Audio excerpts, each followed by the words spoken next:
Hello everyone, আজকে আমি কিছু ধনেপাতা আর দুটো শিমলা মরিচ নিয়েছি। আজকে পকোড়া বানাবো।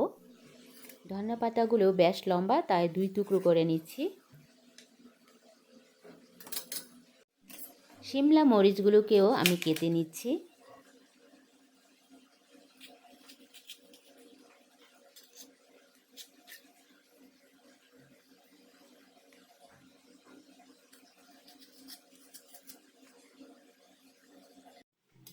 এখানে আমি বেসন, চালের গুঁড়া, লবণ আর একটু হলুদ দিয়ে মিক্স করে নিয়েছি।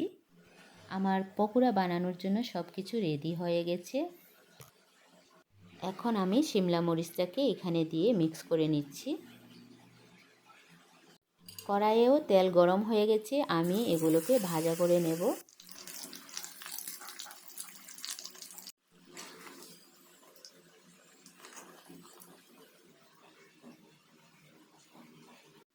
ধনেপাতাগুলোও বেসন দিয়ে ভাজা করে নিচ্ছি। আমার শিমলা মরিচ ধনেপাতা পকোড়া বানানো হয়ে গেছে। এখন টমেটো সস দিয়ে খেতে পারবো। খুব সিম্পল, টেস্টি। আপনারাও ট্রাই করবেন।